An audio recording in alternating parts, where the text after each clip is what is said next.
Special Operations, Covert Ops, Espionage, The Team House, with your hosts, Jack Murphy and David Park.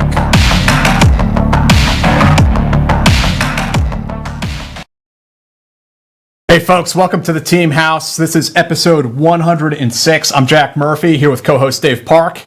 Our guests tonight are Ryan and Christina Hillsberg. They are former CIA officers. They just authored a new book that we're going to talk about, but also even beyond that, they were a husband and wife CIA team. They actually did joint ops together, joint missions together, working together. Christina served in the Directorate of Analysis as an analyst, and Ryan served in the National Clandestine Service as an operations officer, but they also worked together in the field. So I'm really looking forward to this episode. I think it's going to be a really unique, insightful view that these two are going to be able to offer. So Christina and Ryan, thank you for joining us tonight. Hi, thanks so much for having us. Yeah, thank you. Absolutely. So if you've ever seen the show before, you know our first question. It's always the same. We want to know about your origin story. We want to know about where you guys came from, how you found your way into the CIA, and then, of course, since this is kind of a mutual journey together, how you met. Sure. So we both actually joined the CIA right out of college. So I was recruited because of my foreign language capabilities. I went to Indiana University and studied Swahili and Zulu. And a recruiter came onto my campus. My professor had, sent me the flyer. I sent my resume. They didn't say it was CIA. I just thought it was like some low-level government agency, and blew off the first interview, lied and said that I had car trouble. And the recruiter called me and said, "Hey, I'm staying in town an extra day. I'd really love to meet you." And I got the impression right away. And then it was confirmed in the interview, which was they were really interested in African language speakers because it was hard for them to find. And so when I found out in the interview it was CIA, he explained to me that I would be analyzing African politics. I would have opportunities to travel back and forth to Africa and write for the president and use my language skills. And so I was really excited about it. And thankfully, I had a pretty smooth security clearance process, and I was in the door in only 4 months, which is virtually unheard of. Yeah. And became an analyst. And so I'm going to let Ryan share his story.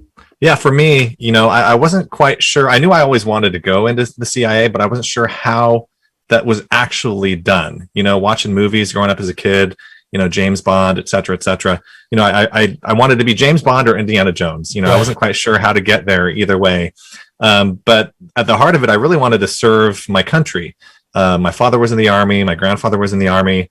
And I wanted to do something and follow them really in that realm. And so in college, I was really trying to think of what I wanted to do. And, the military was definitely at the top of my list. CIA was number one. I also applied to Secret Service, ATF, DEA, U.S. Marshals, all of them. And the first two that I heard back from were CIA and Secret Service. And so since the agency was my number one top pick, I continued to move on in the process with them. And that was my junior year of college. And so it was actually my junior year, right before my senior year started. And it took me about 12, 18 months. I can't remember exactly, but it was over a year. And so by the time I went through the process and did the background and, all the psychological testing and polygraphs, et cetera, language aptitude testing, I got an offer of employment and started straight out of school. And so coming into the agency was my first, real professional job as an adult. How had you prepared for that, since that's what you had wanted to do? What were you studying in college? Did you focus on that?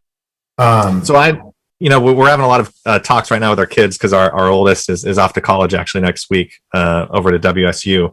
And, I told her not to do what I did. I got a degree. I have 2 bachelor's degrees. I got one in political science and the other in philosophy. And I was also contemplating going into law school as well. And so I had a few different things on my plate that I was looking at. And I just that's what I studied. And but he had foreign languages too. That's what he's leaving out. He spoke fluent Danish. already and comes from a French family. And so they knew that he, was good with language. I spent a lot of time overseas. For example, I spent a summer in France when I was 14 years old, had traveled quite a bit throughout Europe with my family. And my mother's French. She was born in La Rochelle in France. And my grandmother's family is all still over there. And so, yeah, I had a lot of international experience and exposure. And then just had, again, that drive to serve the country in some way, shape, or form. A lot of times I think people, they ask our guests, they ask us how people get into the CIA. And I think there's this impression that they only want people from special operations and things like this. But you guys sort of make it sound as though really having those language skills are one of the things that'll get you that initial look. I think so. Definitely there's former military personnel, of course, in there. But in my farm graduating class, there were actually a lot of lawyers. I was actually surprised at how many people had been to law school and were working in the private sector and came on board. And so I think there's a realm of people that they're looking for. I think it's more than anything, it's the sort of psychological and sort of mindset that you have, especially for the director of operations. People that have a black and white mentality don't do well at the farm. You have to be able to live and work in that world of gray. And there's not necessarily a right answer every time.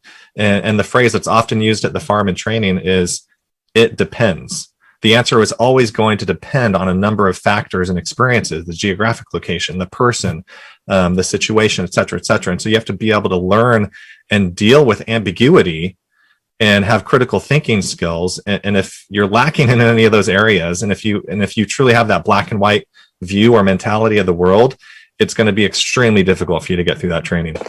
And I think on the analytic side, you really do see more often than not people who have a specific regional expertise, and the language expertise, I think, gives you a competitive edge. People ask us a lot, which language should I study or which region? But I always reply and say, the needs and are always changing, and the world is always changing. Of course, there are some constants, but I encourage people to study something that they're really interested in, right? I mean, I studied Africa and African languages, and I can't tell you how many people told me that I was never going to get a job. Why was I studying something so niche? And I was the first of all my friends to get a job.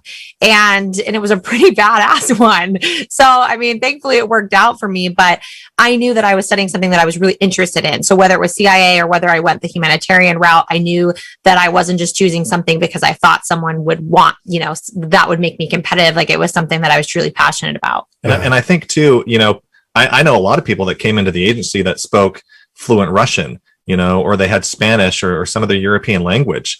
But it's all about the mission. You could be coming in with a language skill, and then they're sending you to Arabic training, or Farsi training. And so, I think the ability to learn a language and your language aptitude, I think, is probably more important than anything. Mm-hmm. Interesting.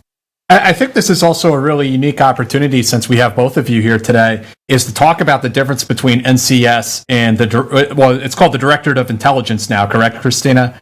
So now it's the Directorate of Analysis. And it was the DO, and then it was NCS, and now I believe it's back to the DO, right? Have we heard that? So I guess it's the DA and the DO. I know. Well, I think every time there's new leadership that comes in, they try to make their mark on the organization. And so they're going to change names. They're going to change processes. But I think some of the tried and true names and things that have lasted, decades, they're always coming back to it. And so, but you two coming together, I mean, from DO and DI, I mean, what happened to the separation of church and state? Like, this is not supposed to happen, right? Yeah, it's true. I swore that I would not date another ops officer, let alone marry one. I had definitely come into contact with some James Bond wannabes, lots of ops officers who try to use their tradecraft on you in practice. And so I had sworn them off, and we met in our training class in preparation for this field tour that we were both doing. And he had actually come back to headquarters for the class. He was already out in the field, and I was preparing to go out. And so we had gone around the room and said, where we were about to go. And when he said where he was, I kind of like zeroed in, on him and another OO in the class to make sure I would introduce myself, because I was going as an analyst on this particular rotation where I was going to be able to do operational work. But I knew that in order to be successful at doing ops work, I was going to need these ops officers to trust me and respect me, even though I was coming from the analytic side. I wanted them to, know that I had something to bring to the table other than analytic expertise. I could actually collect intel too. And so during the break, I went and introduced myself to both of them. But was, obviously very interested in him, but we only exchanged a few words. And then it wasn't for months later when I got out to the field where we connected and we, started dating right away. And she's trying to fast forward something. So in this class, I was, of course, attracted to her and was looking at her, was excited when she actually came over and told me that she was going to the same field station that I was already at. And I could tell, I got this sense, I got the vibe from her. I got I have a boyfriend vibe. Complete. I definitely got that. And I did. but then I also got, if I didn't have a boyfriend, I'd be really into you vibe. It's like, wow, these are some complex vibes I was giving off. This is like operations officer, like at work. Like this is trade crafted action. Right. And so I made a mental note and was really starting to count down the days, because it was going to be a few more months before she actually got out to the field. And so it was definitely counting down the days until she got there. Well, he was different than, a lot of the ops officers I had met. And I think one of the biggest draws to me was that he was so well-rounded. And, ops officers have to be well-rounded in order to build these relationships of trust with their targets, and then recruit them into a clandestine relationship with the agency. So they really need to have a lot of interest themselves and be well-rounded so that they're able to kind of build that rapport and that relationship of trust through the common ground. And, at the agency, we call that you, me, same. But the way I had seen a lot of ops officers do it, it just wasn't as genuine. They would pretend to be interested in something and then they would try to practice on people in the building, even though that was a big no-no. But Ryan was so different because he actually was that interesting, right? He was someone who could bake bread from scratch. He could talk medieval knives, but he could also cook, from Julia Child's recipes. He could play multiple instruments, speak multiple languages. So he was just so fascinating, and that he had an ability to recruit assets with a lot more authenticity than I was used to, and more integrity. And so I thought, well, let's give this guy a chance. I knew he had 3 kids and he was a divorcee with 3 kids. And I was like, oh, no, just kidding. Actually, I had a couple of strikes against me. Strikes. No, they didn't send me running. Obviously, it didn't bother me a bit because I was so just kind of fascinated with him. Could you talk a little bit, since we have you two here, a little bit about the difference between DI and DO, if those are the terms we're going to go with, for some of the folks out there who might not know, and how that interaction is between the two?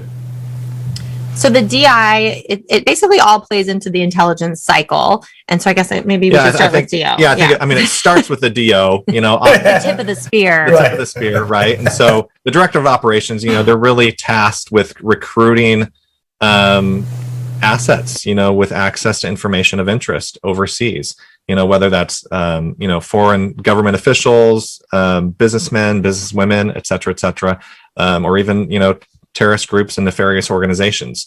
Anything that we or the U.S. government needs to have some information on, we're out there trying to collect and trying to steal that information. And so, we've got, there's operations officers all over the world that are, spotting, assessing, developing, recruiting, agent handling, and of course, terminating assets, once that, access to information dries up or we need to focus on something else. And so operations officers, they're collecting intelligence, they're meeting with assets out in the field, they're coming back to their station, and they're writing up that raw intelligence. And so, for example, I might go meet, someone for 2 or 3 hours, collect maybe 3-4 intelligence reports. I write those up. I send them back via cable traffic.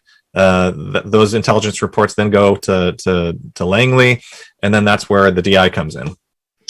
And then we're analyzing, hundreds and hundreds of these reports that come in, considering like the source descriptions to see how much weight we're going to give the report. And we're kind of analyzing all of them to create a full picture of whatever the situation is. So, I was working on sub-Saharan Africa for my career and as an analyst. And so, maybe I'm looking at disputed elections in a particular region. And so I'm looking at all this reporting and I'm creating analytic assessments based on not just what the clandestine officers have collected in the field, but also, there's signals intelligence, there's open source intelligence, there's all these different ints, as we call them, that I'm, looking through that are coming through our system and analyzing and creating this picture and this analytic assessment with a bottom line up front that we're providing for the president in the president's daily brief book, as well as other policymakers, either in the form of written products or briefings. We are the subject matter experts that are going to look at everything the ops officers have collected and, the linguists have collected as well, from NSA, and basically tell our leadership what it all means objectively. This is a situation on the ground. Here's what's happening. Here's why it's happening. Here's the impact. Here's the outlook. And then ultimately, what are the opportunities and implications for the United States? Well, I think Christina mentioned something really important. She and others like her, analysts, they are the subject matter experts. A lot of the operations officers in the DO were generalists. One day we might be collecting intelligence, on, a foreign government, or counterterrorism or counterproliferation. And so we're sort of like a mile wide and an inch deep. And we have to be able to, like she said, talk about, a number of different topics. And one of the phrases I use, one of my philosophy professors told us this repeatedly, and I took several classes from him, but, he mentioned something that one should know something about everything and everything about something. And I think that really describes at least operations officers. We do need to know something about everything, especially within the world of intelligence and intelligence collection. And then the one thing that we know a lot about is actually running clandestine operations. And so that's sort of the mindset that a lot of DO officers have. And if DO officers are smart, so as an operations officer, when at all possible, oftentimes we're one-on-one, with an asset, we're going it alone, everywhere. 99% of the time, an operations officer is out there in the field doing their work alone. But when you have an opportunity to bring an analyst with you, which I did have on a number of occasions, bringing a subject matter expert with you to an asset meeting, it's night and day. That's super cool. They're able to ask questions and dive deep and dig deep. And so a meeting that I might have maybe only gotten one or two intelligence reports from, I bring an SME with me from the director of intelligence or analysis, and I'm getting 6 or 7, right. Especially if it's a hard target country or it's the subject matter is really in depth. It's way better to have someone like that with you than going it alone. Yeah. I think for analysts, even like on areas, so like for me, the tour that we met on, I was doing ops work and I was collecting intel.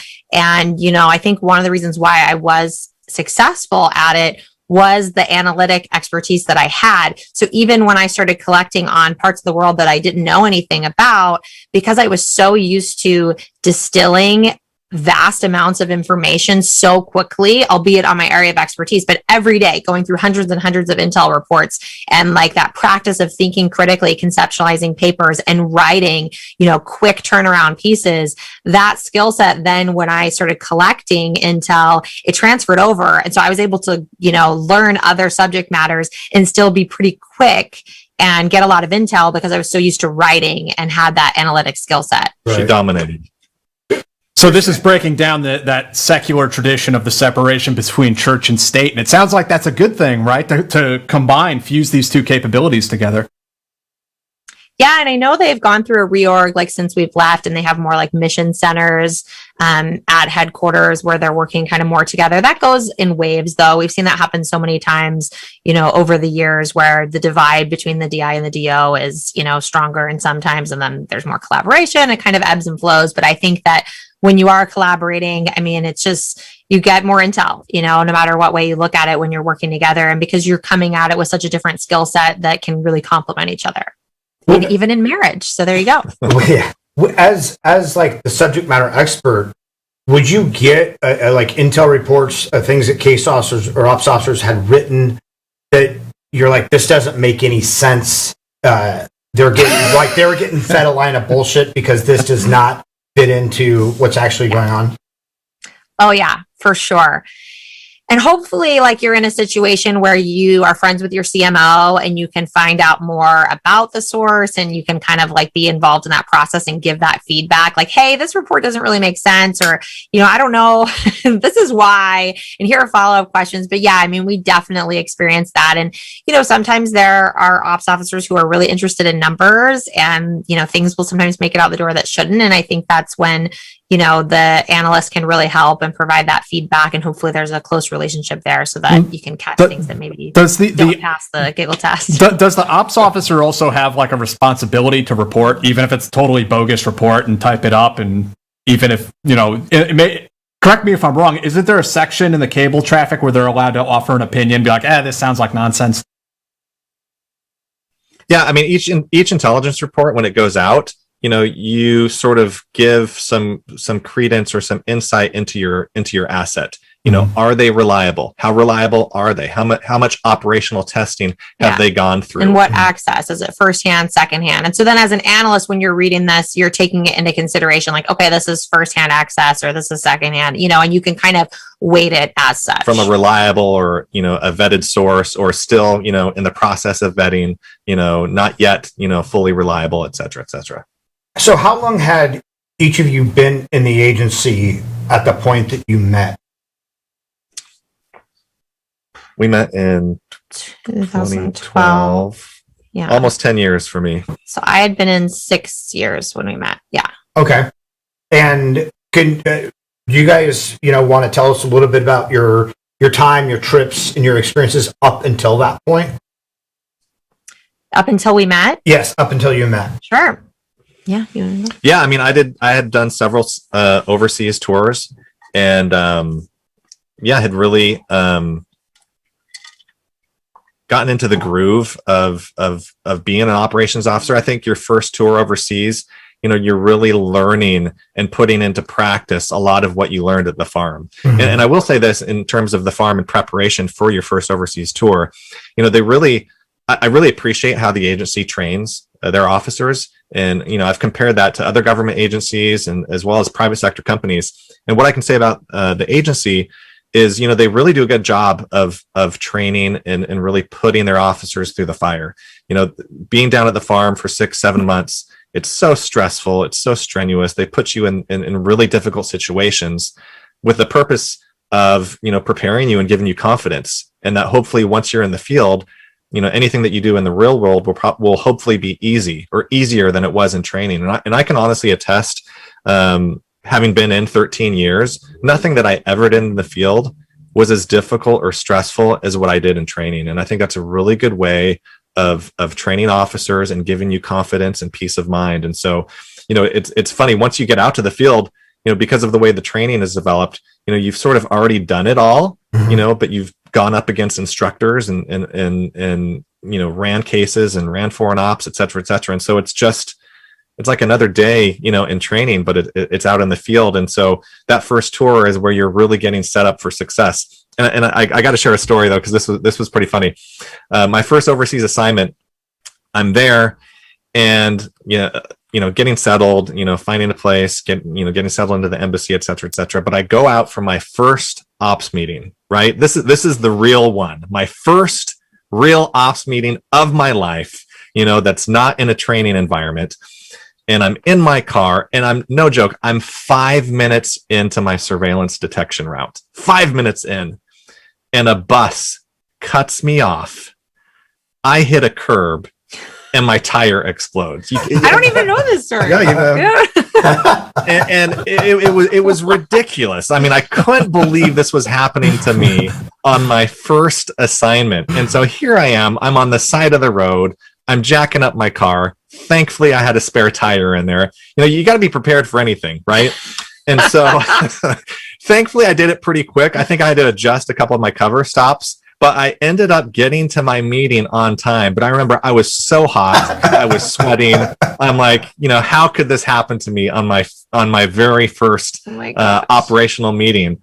And but got through it and did well, and did again several overseas assignments, PCS assignments, several TDYs, and so by the time I met Christina, I was a honed, experienced operations officer, and it was at that point in my career that I'd already done almost everything that I wanted to do. The only thing I hadn't done was be in senior management, like be a COS overseas of a station, and didn't really want to do that either. The benefit of being an operations officer and being out in the field is actually being out in the field and actually meeting with assets and doing work.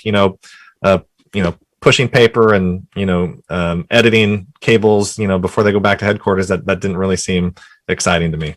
Could you tell us this story about where you learned to go scuba diving to get closer to an asset? Sure. So yeah, there was a foreign company that was involved in some illicit financing with a country of interest to the U.S. And we really needed, this came as a high profile or a high priority request from DC for us to really find out some information about what was going on between this company and this nation state. And so we looked at the company, and it was me and some targeters and a couple of other ops officers. And the targeters looked at the company and they tried to find, who are the top 3 people that would likely have access to the information of interest that we wanted to go after. And so we found the 3 people that we thought were best suited in terms of access, and we did a deep dive on each of those individuals. We're looking at public records, financial records, social media information, clandestine information if we had it, to really come up with a targeting package for each one. After we reviewed that and sort of vetted all that information, we then decided to go after one of them. And once we chose that one individual, we did an even deeper deep dive to really uncover everything that we possibly could. And once we did that, we had a meeting, and my COS said, Ryan, we want you to go after this target. And I was pretty excited because, it was a good opportunity. It was a high priority target. And, how you go after a target, though, there's so many different ways to do it.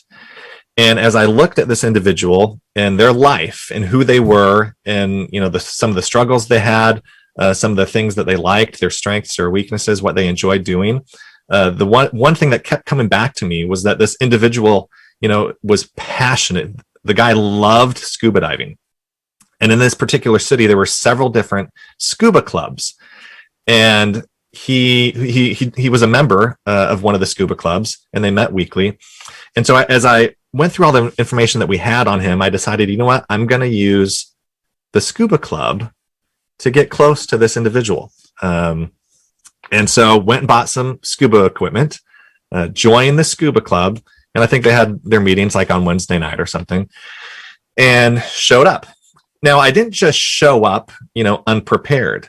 I knew so much about this individual that I had a pre-planned sort of strategic objective if I had an opportunity to talk to him. Mm-hmm. Basically, if I had an opportunity, I was going to have a conversation with him from A to Z, mm-hmm. where I was going to ask him certain questions, which I likely knew the answers to, that would lead us down a conversation that eventually, at the end, there was a hook for a second meeting, and that he liked me as an individual and wanted to meet with me again, hopefully outside of the scuba club. So I showed up to this Wednesday night club, and sure enough, he was there. I mean, I knew he was going to be there because we had done our due diligence and our research. And I ended up talking to him for about 45 minutes that night. And, long story short, there was a definite, I call it a bromance, happening, and, enjoyed talking to me. And again, I knew what to ask and how to point and direct the conversation, so that was the case by the end of our discussion. And so we made plans to meet for lunch, next week downtown, because we both work downtown. We were going to meet in the old city. And, that just over the course of several months, I started meeting with him on a regular basis, once a week, twice a week. And, the one thing I'd say here is, over the course of that developmental period, which depending on the target, you could develop someone for 3 months, 6 months, or a year or even 2 years, depending on the country that they're from, what type of access they have, who the individual is, et cetera, et cetera. But during the several month development process, I never once asked him about his work. Mm-hmm. And I think that that's important to point out. Now, if he talked about his job and his work and his employment and sort of put that on the table, I'd attack it. I'd ask questions. I'd be a good listening ear. I'd sympathize. I'd ask all sorts of questions about it. But I never once brought up the topic of work, and that's definitely a strategic. Excuse me. That's definitely strategic in operational targeting. And met his wife, met his kids, and really for him, I didn't. In terms of what Christina was saying of being well-rounded earlier, I didn't have any exposure to scuba diving, had never done it before. And so I really, in that respect, I took on, the role of student, and he was really the teacher, like a mentor in terms of scuba diving. And that's how we were able to really build a strong bond and relationship of trust that then continued the relationship forward. And so, the scuba diving story, it's always good because, and I love sharing it because, again, you can go after someone a myriad of different ways. Mm-hmm. And that's just one that was sort of unique and special. Yeah. So did you pitch him? So I didn't. That was a turnover case. And so, oftentimes, you're only in country for a certain amount of time. Hopefully, you have enough time to recruit and then do a formal turnover to another operations officer. It was still in the developmental phase when I turned it over to my friend for them to, there was a threesome for a little bit, of us all hanging out, and then I departed, and they continued the relationship. And so, unfortunately, I wasn't able to do it, but definitely had a hand in establishing it and making that strong foundation. It's also, to me, it's interesting that you went as the student to allow him, to be the expert, where I think a lot of people would assume that you'd want to become an expert on the topic also, so that you were like talking to him, speaking with him as equals. And don't they teach you in the farm to scuba dive and shoot spear guns and stuff? Right, that's part of it. I wish. Only with the explosive tips, yeah. I think that's probably what a lot, of people might consider doing, just like that, pretending to be an expert. And that gets back to the, people, when it's not done in a genuine way, it's just not as successful. And so I think what Ryan did really well in this scenario was he found a way to gain a new interest that this target had, but to still be genuine. He genuinely wanted to learn to scuba dive, and who wouldn't want to scuba dive on someone else's dive, at a very cool overseas location, but he was genuinely excited. And then he embraced, the truth, which is he's a novice scuba diver. What can you teach me? And I think that that's just a great example of how he was able to be really genuine in, an operation that sometimes feels like there's, manipulation is always involved with espionage. Sure. And so it's a fine balance. Well, and I think the important thing to point out too is that, during the development process, you're assessing them. Every time you meet, you're writing that up. And you're assessing their motivations, their vulnerabilities, their strengths, their weaknesses. What would make them turn? Right. What would make them betray their country? What could potentially make them betray, their organization, their company, et cetera, et cetera. And, sometimes it's, you have to have a fig leaf there. Sometimes at the end, people want to hear those 3 letters, CIA, to get that confirmation. Other times, because you've assessed them, that if you say those 3 letters, they're not down for it, and so, it's very subtle, you're USG, you're this, you're that. And so, you've done all that due diligence, over the course of several months, and what makes them tick, and we referenced this a few different times, and it's talked about at the farm all the time. It's often like, a marriage proposal. Mm-hmm. An operations officer is not going to pitch an asset unless they know they're going to say yes. Mm-hmm. These people that, propose, to their spouse and in like a public setting, or propose to their girlfriend or their boyfriend, and they're not quite sure. Are they going to say yes? Are they not? I'm going to do it at the baseball game, so then they feel like they have to say yes, in front of thousands of people. No. Like, if you're going to propose to someone, you better know damn sure they're saying yes, across the table from you. And I think the same can be said, from an operation officer's perspective in recruiting a target. Sometimes we do cold pitches, of course, that does happen. I think those are more rare, but you're not going to pop the question unless you know what they're going to say, and because you've done the work, you've assessed them over months, and whether it's ideology, whether it's financial, whatever reason that is going to make them commit and enter a formal clandestine relationship with you, you've done that homework. Mm-hmm. Christina, could you tell us about your career up until the point that you met Ryan? And I mean, as an analyst, I think you were saying earlier that you even got to make some trips overseas as well. That's right. When I started, I was at the Open Source Center, and that was largely because I came in as a linguist, and I was doing quite a bit of travel off the bat with the Open Source Center. And what that actually means, though, is, historically it used to be called the Foreign Broadcast Information Service, I think, FBIS, and then it changed to Open Source Center, and it fell under DNI and CIA at the time. And they historically did mostly linguistic work in their open source bureaus overseas, translating, native language newspapers and radio, but their role had evolved over time and they were doing more analysis.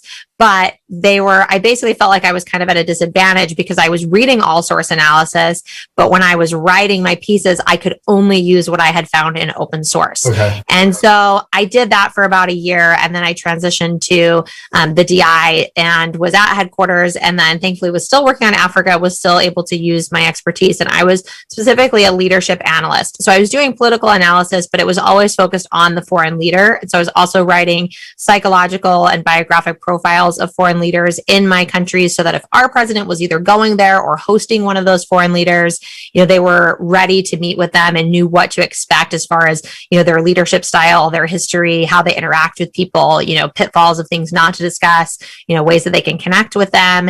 And so that was something I really enjoyed. But yeah, I traveled quite a bit. Just for an analyst, I had some really unique opportunities because I had the linguistic skills as well. So we would go on, regional kind of, TDYs overseas, like just to kind of see what's going on the ground to inform our analysis. That would happen for all analysts. But for me, I also got these additional TDYs because I had this linguistic skill, and there were very few. I mean, I could count the number on one hand of Swahili linguists at the time in the entire intelligence community. And so that meant that I got tapped for some pretty unique opportunities to travel overseas and to East Africa specifically for my languages. And so that was really great. And so I got to do, sometimes it was anywhere from a week to several months at a time, just depended what the needs were. And, one of my, I think, favorite experiences overseas was actually when I was on the tour with Ryan, and I wasn't working on Africa because I was collecting on lots of topics like ops officers do, but there was a need for Swahili linguists, and so thankfully I was able to TDY, and I actually had detected surveillance, and I had been through surveillance detection training by that point, and by the DO, of course. And so I knew all of the things to look for, right? And I wasn't even running an SDR at the time because I wasn't on an op. I was overseas doing linguistic work, something entirely different that I wish I could give more details about. But I was working like all night long. I was on this night shift, and during the day I had a chance to go to the market, and Ryan and I were dating at the time. And I thought, I'm going to just go pick up like some little trinkets for the kids, in the market.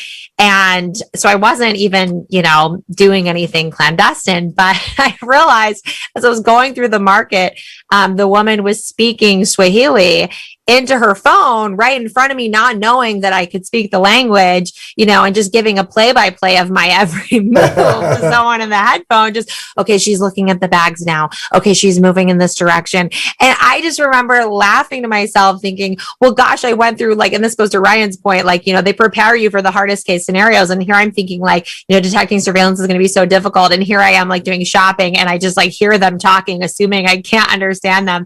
And so it was pretty laughable. And I thought, well, you know what? I will bore them with my shopping for the kids while there's another ops officer out there doing an actual operation, and I will distract them and keep them here with me, and they can just, enjoy watching me shop.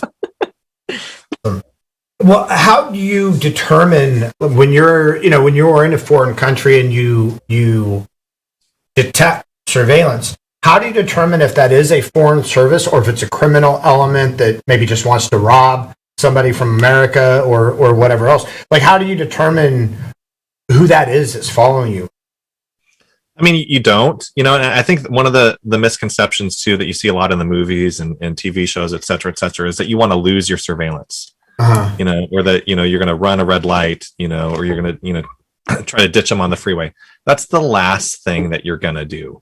Most surveillance teams, there may be 4 or 5 people that are following you, whether it's a vehicular or on foot, et cetera, et cetera. And as soon as you start doing something spooky, if you lose them, or try to do anything out of the ordinary, or, look behind you and like stare at them, they're going to put 10, 15 people on you. Adjusting the rearview mirror. They're going to lock you down. Right. And, make it almost impossible to see them. And so, you never want to lose surveillance. You want to confirm and not let them know that you've confirmed that you've seen them, and if you're actually going to do an op, you're going to abort. You're not going to take them with you or try to lose them on the way to your op. You're just not going to go, right. And there's systems and processes in place. If you don't show up, your asset knows what to do. It's a different day, it's a different time, a different place, location, et cetera, et cetera. You've got your communications plan with them. But yeah, you definitely don't want to bring surveillance with you. And, whether they're, the local intelligence service or security service, or whether they're a nefarious organization, you wouldn't really know, unless they were to wrap you up or right. pick you up. Right. And so, then you got bigger problems. Exactly. And so, yeah, you're going to want to lull them to sleep. Right. And that's really the point. And for me, having been in 13 years, I never had surveillance ever on anything that I ever did, but I did see surveillance. And the one time I did, I was actually, as I mentioned earlier, I have a lot of family in France.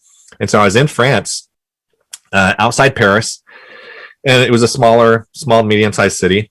And, there was a wedding there. One of my distant cousins was getting married, and the whole family was there. And we were like in the middle of the town square, and we're just waiting around. And I'm just sitting there sort of watching, some, security awareness, sort of watching everything unfold around me. And I see a person walking, who ended up being the target. And then I see the A position of a surveillant. Then I see the B position. And then I see the C position on the other side of the street. And then I see the target actually walk into a store. And then I see a surveillance team set up on this store. Uh-huh. And then one of them does an intrusion in there with them. Uh-huh. And I'm watching, and I'm looking at this. And of course, nobody else knows around me what's going on. Right. But I do, because I've done both. Of course, I've been trained in surveillance detection, but I've also been on surveillance teams, and I had an opportunity to be on surveillance teams before I actually went down to the farm. And so I knew even more intimately how surveillance teams operate and what they do. And so I saw this, and sure enough, he was only in there for maybe 3 to 5 minutes, the target. Yeah. He exited the shop. And then I saw the team get back into position again as this target continued down the street. And so that's actually the only time I actually saw real surveillance overseas, and it wasn't even for me. It was for someone else, some random. And still to this day, I don't know whether it was training, whether it was law enforcement, whether it was a security service. I don't know, but it was fairly easy to spot. So 3 to 5 minutes. Do you think that it was a cover stop, or do you think that that they were just going in to do some shopping and didn't know at all that they were? It was either cover stop, or they didn't know that they were getting surveilled. Yeah. Well, I want to talk about you two working together. I'm going to do a couple ad reads here from our sponsors. You guys are especially going to love this one. Attention listeners across the galaxy, all the way from Australia to Houston. Do we have a pube problem? If so, our friends at Manscaped have cleared you for takeoff with their 4th generation brand new Lawnmower 4.0. Kick your pubes to the next planet with the Performance Package 4.0. The orbits in your pants will feel like you're in zero gravity when you use the best tools for the job from the leaders in male grooming.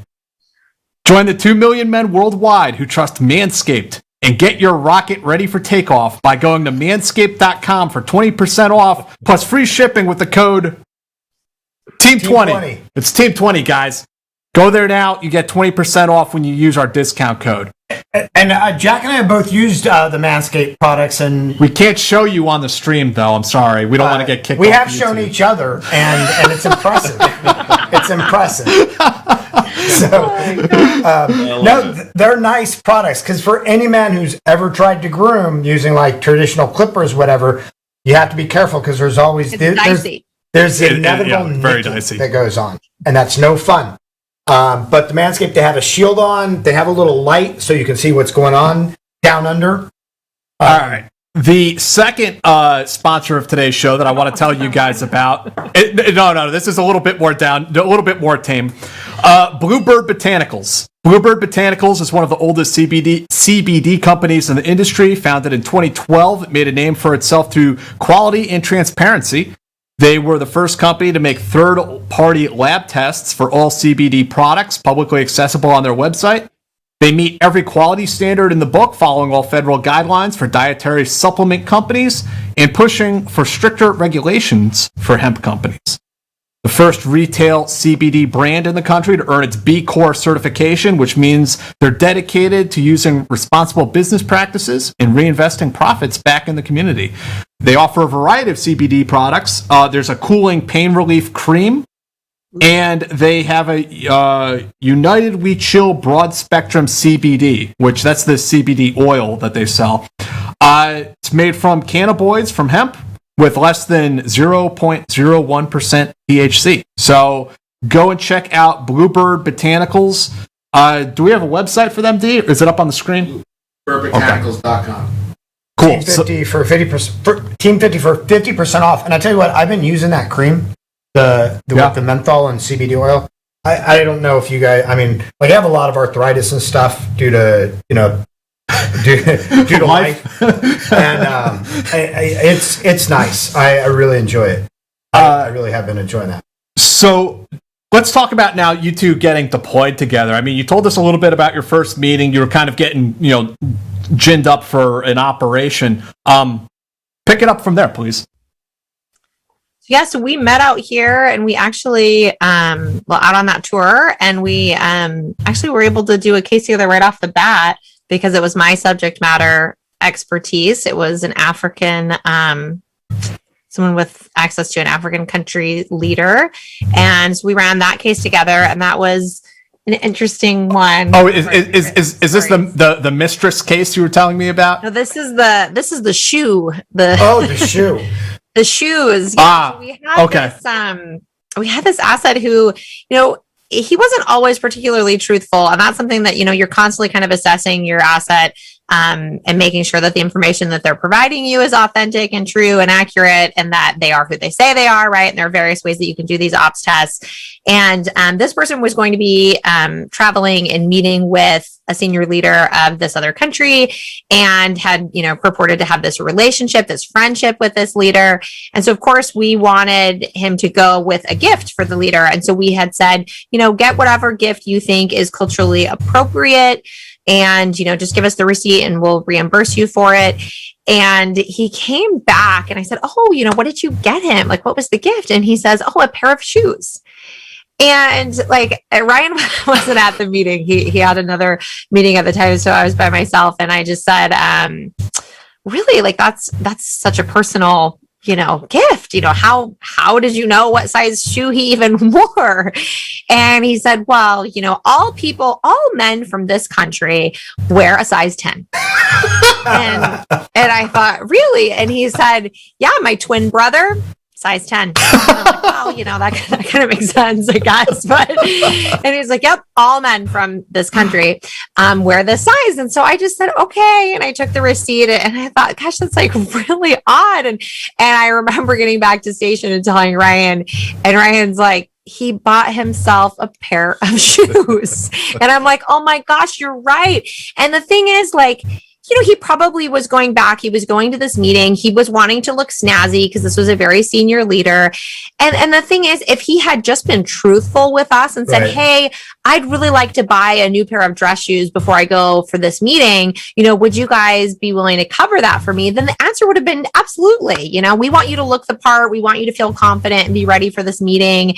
But the problem was that he wasn't honest. And like I said, it wasn't the first thing that he was dishonest about. And ultimately that case, was terminated because of some suitability issues, I guess you'd say. But that was one of the fun cases that we ran together. And Yeah, and ultimately, I mean, we were on a 3-year tour together, and then we decided to leave just based on our own personal situation. You know, I mentioned Ryan already had 3 kids at the time from a previous marriage, and we could not do another tour with them. The situation was such that they needed to be in the States, and we wanted to be with them. And so we both left for the private sector, and that was in 2015. Yeah. So you got to this studies, this location. You'd already, Ryan, you'd had the vibes. You'd gotten the vibes. Christina, did you still have that boyfriend when you showed up? no, you know, it didn't last through the relocation. Yeah. And how long did you wait to recruit her, Ryan? So I made quick work. So I think her first day in the office, I actually started instant messaging you first. Is that right? Yeah, there's an internal system. So he had a different name. You know, I was in a separate office, and he was like out in the bullpen. And he was right outside my office, but at his desk, and he's like, hey, it's me right out here.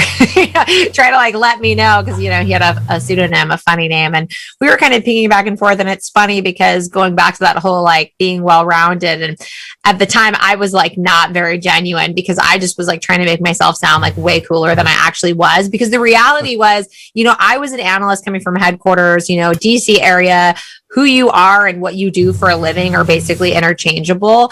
And I was a workaholic. I mean, I didn't have a family at the time. I was single and in my 20s for most of my agency career. And I lived and breathed work. I didn't mind being there late at night to sign off on edits, and then returning back at 4:30 or 5 in the morning to pre-brief for the PDP. I loved it. And so when I got on this tour and I was now undercover, and people asked, what I like to do, I realized I didn't really have a lot of hobbies, because I had been so focused on work, and I was used to being able to say, well, I work on Africa. And that was really no longer the case, because I was working on a lot of different things. And so he's telling me all these things that he does. And want to go scuba diving?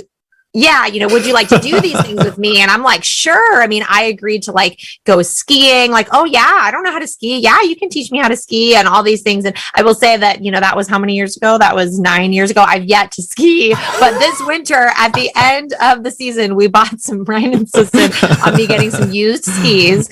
And so that the expectations, if I don't do it, we didn't break the bank. And he's insisted that I learn to ski next winter. So I've put it off for almost 10 years when I was trying to sound really cool and adventurous. But I will say he has made me much more adventurous, and I've, collected a lot more hobbies in the past, almost 10 years, but he's, putting me to the test. I'm going to actually ski. So we were kind of connecting on all these things, and we went out, I think that first weekend.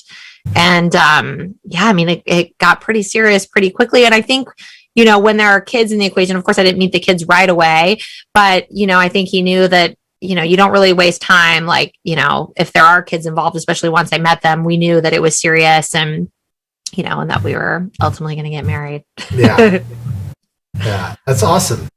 So but when you guys ran that first stop together, you guys were already at least dating or exploring that. So was it, did that make it exciting to do an op together?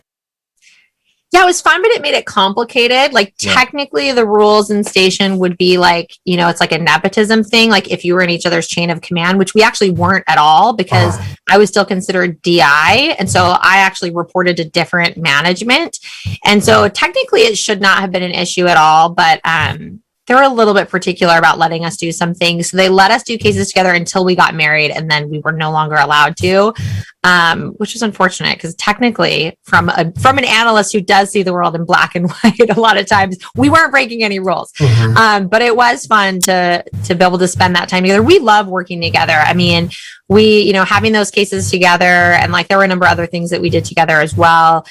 We just genuinely enjoy spending that time together. And then even after we left the agency, we both ended up working at Amazon and having some of our work overlap there for a time. And that was really great. And then most recently, we collaborated on our book together. And so we can say that we genuinely enjoy that time. And I think probably what's changed so much since my becoming a stay-at-home mom and a writer full time is that I'm not in an office on some sort of internal message system with him anymore, because I was at the agency and then we were both at Amazon. And so I was used to like basically having access to him all day long. Like we would talk internal chat, we would have meetings together, and then we still wanted to spend time together at the end of the day, which I think is a really great sign. Mm-hmm. And so I think that's been like an adjustment just in the past a couple of years, and that, we do have different, day-to-day lives and more separate than we used to. So I think writing this book together over the past, year or so has been an opportunity to collaborate together and again, and that's been really enjoyable for us. Well, and one thing I'd want to say too, just about that tour that we did overseas together, is that, what makes Christina very, very unique is that she is someone, an analyst by training, but then was able to do field, operational work and actually meet with assets, collect intelligence, submit those intel reports, back to Langley. And she was able to do both extremely well. She was able to successfully be an analyst and successfully be an ops officer. And, traditionally speaking, those are two separate, distinct, completely different worlds. So much so that, Christina was the number 2 intelligence producer, at this station, out producing, formerly farm trained operations officers that had done multiple tours, several of them. She was coming back, meeting after meeting, intel report after intel report, and just blowing them all away. But I was second to this guy I was right number here. one. I was first. At least if you're going to be second to someone, at least it's your husband and he's very talented. But yeah, I'll say I really enjoyed the ops work. And Ryan likes to say that if we had stayed in, that he thinks that I would have, officially transitioned to the DO. I don't know. I think maybe I would have, because she was too good not to. There were definitely moments of frustration for me because there were limits to what I was allowed to do, because I was not I was not ops certified at the farm. Like I had some ops training, but not the full certification that ops officers are required to have, right? So like I was able to do some things by myself, but there were other things that I had to have kind of like a babysitter, which was hard because, I remember one trip where I was meeting an asset in a third country and I wasn't allowed to go by myself because I wasn't ops certified, which I get it. That makes sense. But I had like an ops officer come along with me to like essentially babysit me and like not do any of the work. I was doing all of the work, collecting all the intel, and they just got to sit in and like, get credit for it, which sucks. So probably if I had stayed, I think I really would have been tempted to get that ops certification so that I could have like fully done all of the things. But at the end of the day, I really love being an analyst, and probably what I miss the most is writing, which is obviously why I'm doing that full time now. So it would have been hard. I don't know what I would have done, but both sides, they're just so interesting. And so I'm thankful that I had the opportunity to kind of dabble in both. Yeah, that's really rare. I think that says something too, that she wasn't ops certified, hadn't done that training at the farm, but was still dominating. Because at the end of the day, an ops officer in a lot of our training, it comes down to social skills. Right. It comes down to people skills. It comes down to common sense and logic, mitigating risk. And she was great. Well, I also had help. I still remember, because I had gotten out to the field and I had to go back to headquarters to do the SDR training, the surveillance detection training. And we always say that like a lot of this training is designed like, very difficult, and they're planning on at least one student to fail. And there was an exercise that I just felt like I had designed a pretty poor surveillance route. Like I just felt like, my route just wasn't good.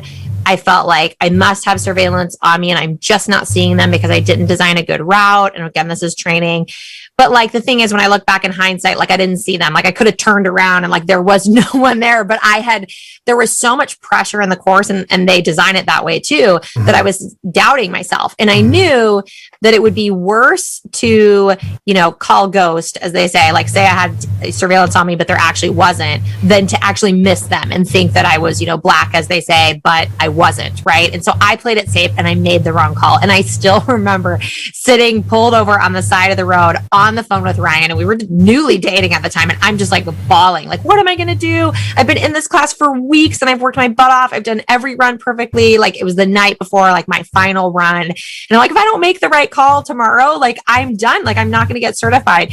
And he, of course, was the more seasoned ops officer and, talked me through it. He had been through advanced surveillance detection, had done countless SDRs, and, had walked me through that. And so I always had like a good sounding board, with him, obviously. So, I mean, he's spoken very highly of me, but obviously he's, very seasoned and was helpful as I was learning. I want to return a little bit to this subject because I just think this is a unique opportunity to talk to the two of you at the same time like this. That you were out in the field doing ops together, and there are I imagine, good reasons that they keep operations and analysis separate from one another to avoid, contamination and things.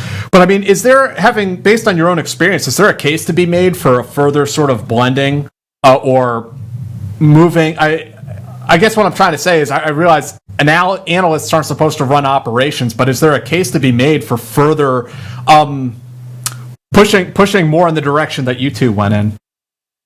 I don't think so. I think it's so uncommon. I mean, and you can speak to ops officers don't like other people coming in and thinking they can do their job. Right.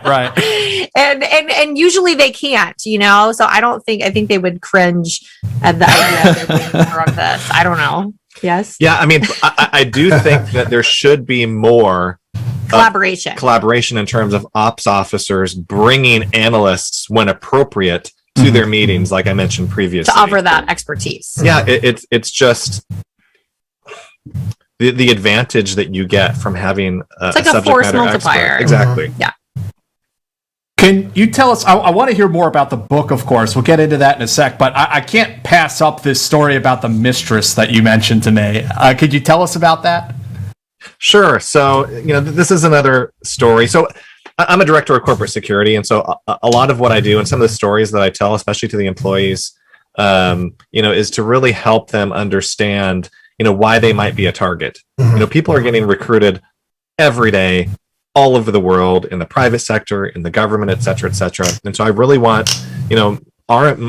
my employees to understand, this is something that happens. There are reasons why people are targeted because, even in private sector companies, they have access to, intellectual property, confidential information, plans and intentions, 5-year strategies, et cetera, et cetera. And so it's really important. So the SCUBA story is one that I tend to share, but then, the mistress one is also one I tend to share just because, there's like a subtle smoothness into how this happens, and I think this is a good example of how it works. And so I was actually at a National Day reception overseas, and I was in line. I didn't even know who the person was next to me, but they had asked what meat was being served. I just assumed it was beef. And she spoke up and asked what it was, and they said it was horse meat. And, I grew up with horses. My parents still have horses. I ain't eating horse. It's not something I'm going to do. But they had already put it on my plate. And even still to this day, the smell of horse, I can smell it from a mile away. I really can't. Like, it's such a problem that like I'll get like some sort of pre-made meal at Costco because that's how I roll these days with my kids. And he won't say it in front of the kids because he doesn't want them to not eat it. But I'll notice he's not eating, and he'll just look at me and be like, and I'm like, it's not horse. It's a stuffed pepper, dude. I'll get back to the story, but so 6 months after this event overseas, we were attending a conference in a conference center building. I'm with like probably 6 or 7 other people, and we open the front door to this conference building, and I stop everybody, and I'm like, guys, I'm telling you, they're serving horse here. And the people are laughing at me like, there's no freaking way. How do you even know the smell? I'm like, trust me, I know. It was on my plate once. I took a bite. Like, I'll never forget it. So we walked probably 50 yards around the corner, and that's where the cafeteria was. And no joke, the special of the day, steak du cheval, horse steak. And so I'm telling you, I can nail it. But back to the story. She asks what the meat was. It's horse meat. she didn't want to eat it either. And so we're sort of laughing about it. And we both go and sit down together at this reception. One thing leads to another. She's a diplomat. She starts telling me the country that she's from, what she's doing there, some of the other places that she's been. And so I realized, she could potentially be a person of interest with access to information because the country that she was from was a country that we were interested in. And so, of course, I go back. I run some name traces on her. We made plans for a second meeting to meet for lunch or dinner, a few days later. And long story short, through clandestine, reporting, I find out that she is the mistress to her president. All right. And so, I mean, this is some direct, legitimate access. And it was probably one of the most exciting name traces, and reports I got back about a target. And so we, of course, started developmental relationship with this person. And, the story I like to say is just the subtleties of how we go about this. And so I can't remember when it was like a month or two later. And, we were at lunch and there was some sort of event that was happening in the world. And she was just sharing her opinion. This wasn't classified information. This wasn't confidential, but she shared her opinion on a subject that was happening in the world.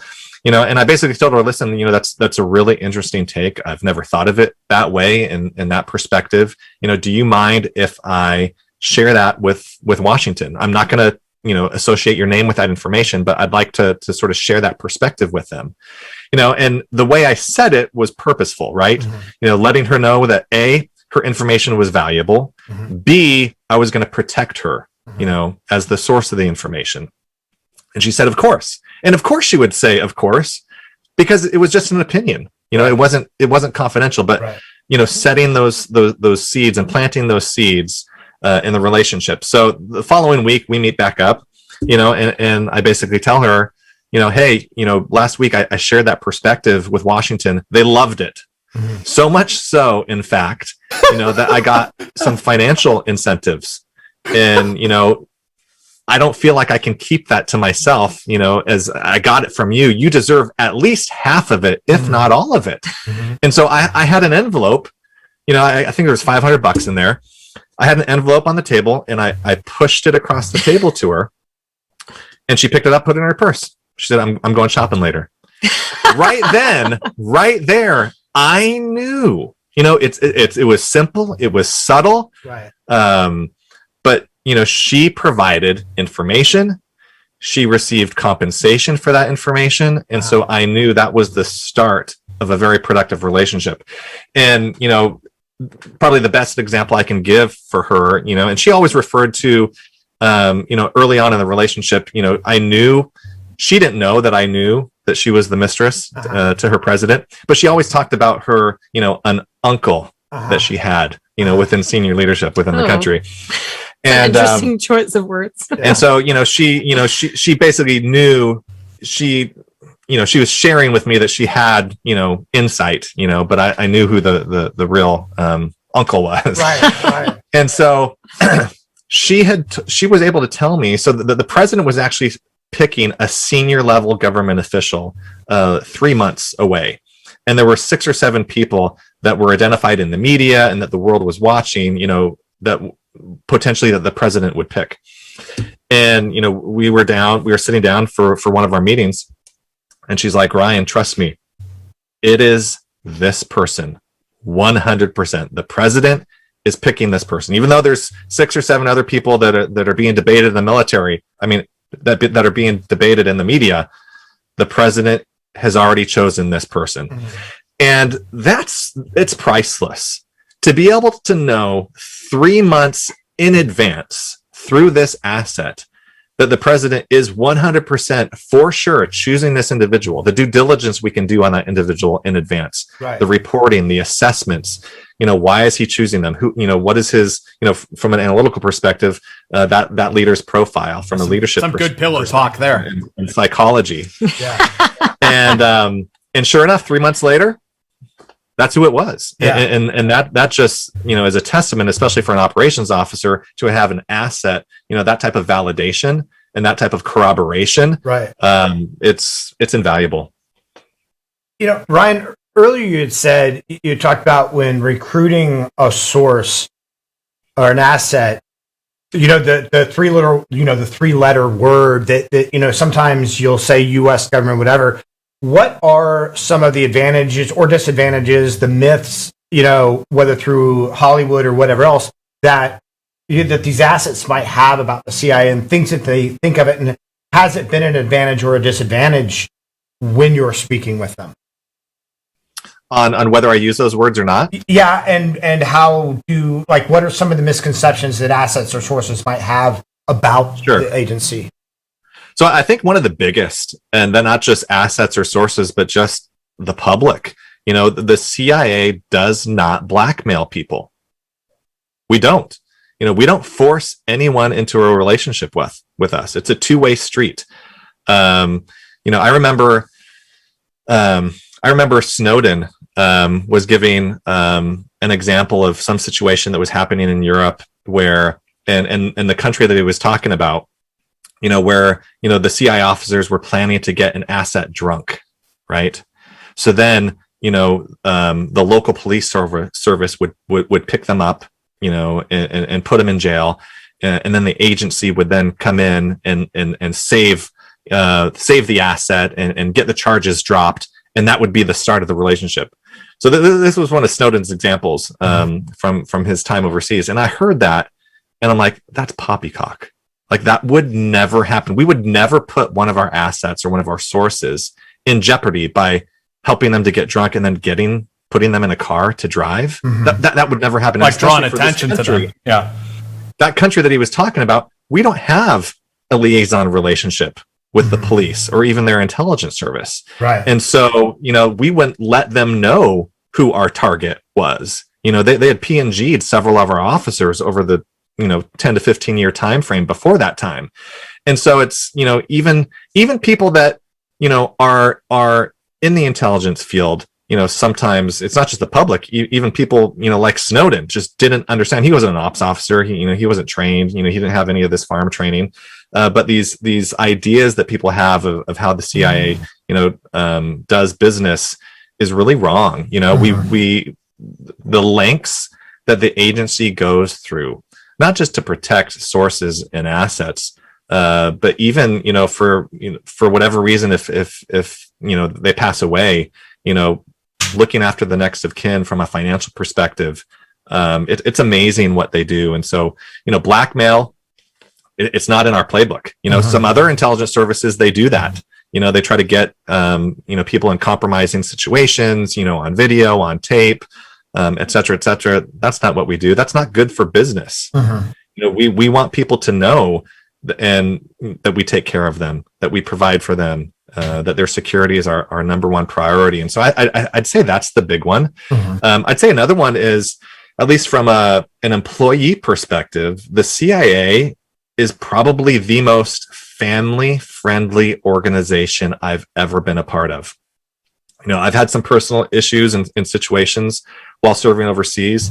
They have bent over backwards for me time and time and time again. And I think most people wouldn't really think of the agency as being family friendly or thinking of it in that way.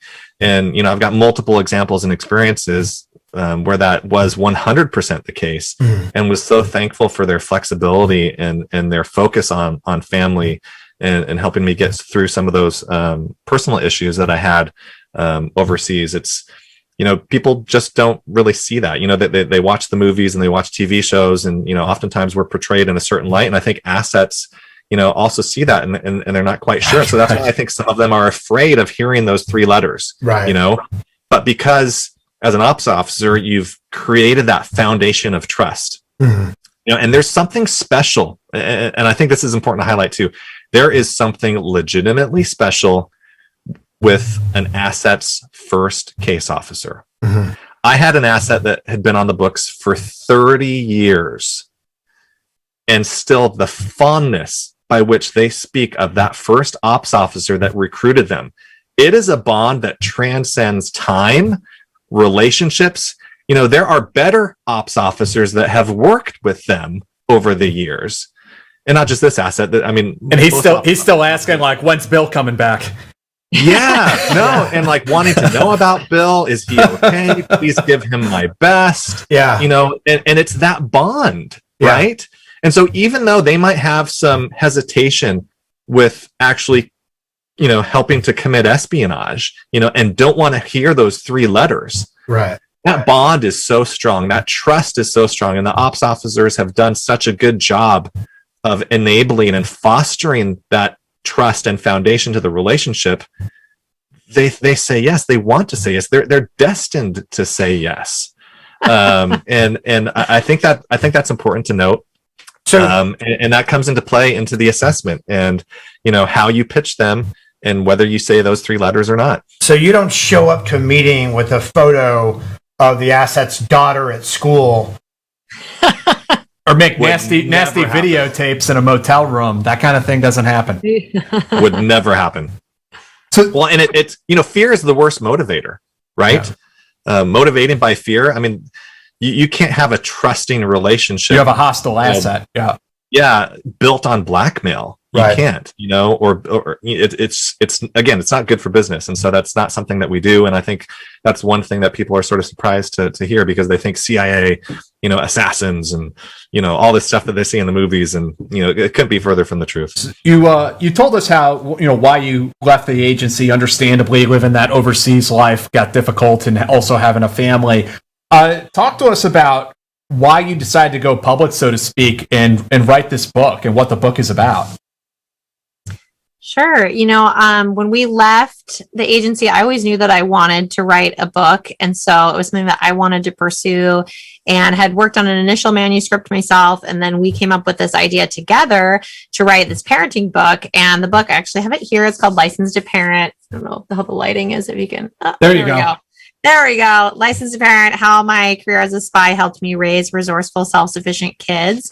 And so it's actually part memoir and part parenting guide. And so part 1 is actually tells, a lot of what we talked about today, like my story. So it's all told through my eyes of, how I joined CIA, what my career was like, prior to meeting Ryan as like a 20-something CIA analyst. I describe it as like Fleabag meets Homeland situation, a little crazy. It was like a work hard, play hard mentality for me, and, my dating life and stuff. I talk a little bit about that, and then kind of explain how I met Ryan. And basically we decided we wanted to share our parenting technique because when I met him, I noticed that he was doing a lot of things with his 3 kids differently than I had seen. This whole style of helicopter parenting has become really prevalent in our society and has been for quite some time. But I was noticing that he was giving his kids a lot of autonomy. They were making purchases in the store by themselves. They were, riding dirt bikes, shooting bow and arrow. They were like these really well-rounded, security conscious, mature kids who he was giving a lot of independence. And I realized that it was because he was applying a lot of those CIA techniques, but adapting them to parenting. And so I had made some mental notes because, I was an analyst and I viewed the world, even though I had done some ops work, I was still a lot more data driven, black and white, had that anxiety. And I always envisioned becoming a helicopter mom or a tiger mom. And I was perfectly fine with that. And so I was kind of making some mental notes okay, he's letting his kids do this.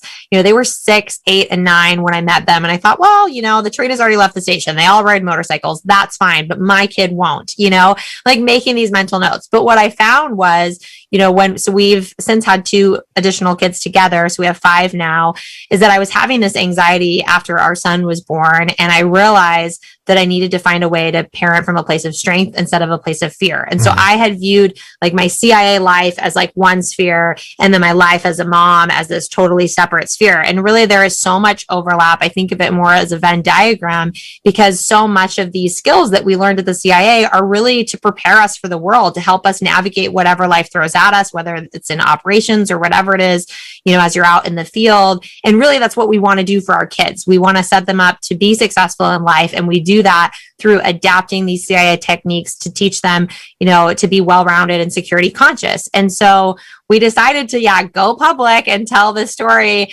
so that we could share these tips because, we think that, a lot of people do see things in the movies and stuff about CIA, and we wanted to take this opportunity to really tell, an authentic the story of our careers in a way that really speaks to what we really did there and how applicable these skills are that anyone can use. And we like to say that it's not just for parents, because these are skills that everyone should have. All adults should be well-rounded and security conscious. It's going to help you have, trusting, successful relationships, whether it's friendships, romantic, professional, and you also want to be security conscious. And so a lot of these things that we talk about in the book, so part 1 is memoir, and then part 2, it's also told through like these anecdotes and then practical takeaways for parents. But in order for parents to teach these things to their kids, they have to learn these principles themselves.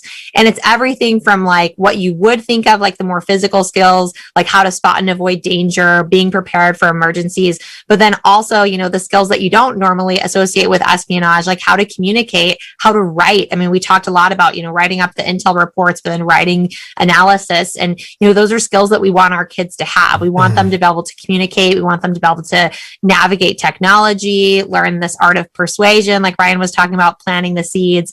So there's just so much opportunity there to like help other parents. And so we wanted to share our story. But I will say there was this moment like a week or two before the book actually came out where I was like, oh my gosh, like, what are we doing? Like, why did we do this? Like, why are we like, like, this is our story. And I had this like immediate, like, oh, this was a horrible idea. But thankfully people have mostly been, very wonderful in response. You always have your trolls, but Sure. everyone's been by and large really receptive, and it's been a great experience. And so we've been happy to share our story, and it feels good to talk about something that was such a big part of our life, and it's still a part of our life in the way that we raise our kids.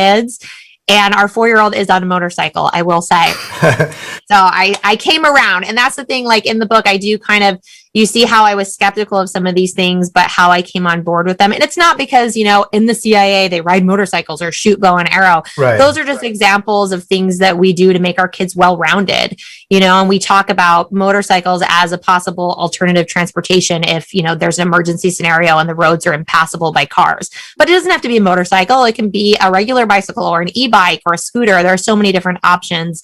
But yeah, I said I'd never let my kids on a motorcycle, but, things change and you realize your kids are so capable. Do you feel as though, or can you guys describe the difference between teaching kids to be security conscious and even a person, a human being, the difference between being security conscious and paranoid? Like, where is that line? Right. Yeah, I think like a lot of people, if they hear about our book, like they would initially think like, oh gosh, this is like teaching to keep your kids, make them paranoid of the world and scare them and like surveilling your kids. And it's actually quite the opposite, because we think that by talking to our kids about some of these scenarios in age appropriate ways, instead of being intimidating, it can become empowering. And of course, one of the main ways that Ryan was doing this when I met him, and we've continued, is through incorporating fun and adventure. And so there are like ways that you can introduce some of these topics at young ages that make it fun, so that then it evolves as they grow up. And it's just done like organically. None of the skills are learned in a vacuum, that they become these like building blocks in this organic way that our family just lives their lives, right? Like we have 5 kids ranging from 3 to 18 right now. And we call them the 3 bigs and the 2 littles.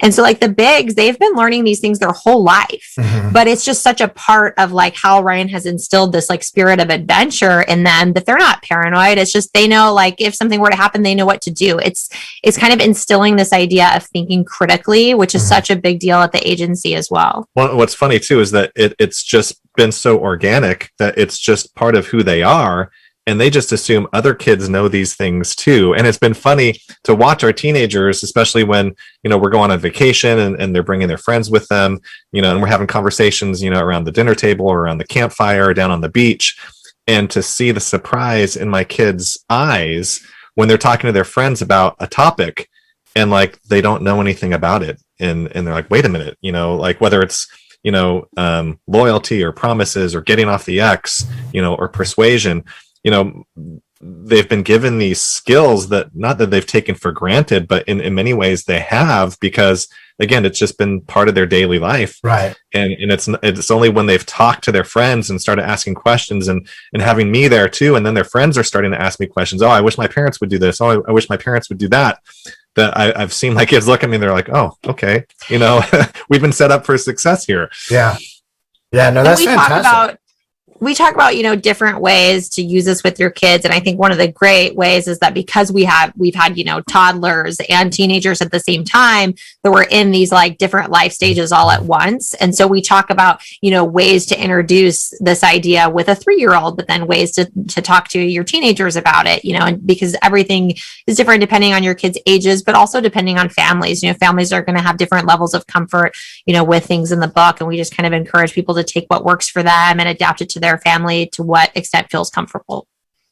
Yeah, Jack and I were talking about writing a book on parenting from the Ranger perspective, but we only got so far as suck it up. And, Put some dirt on it and walk it off. Yeah, face out and drink water. And want to take some questions? Yeah, we got some questions.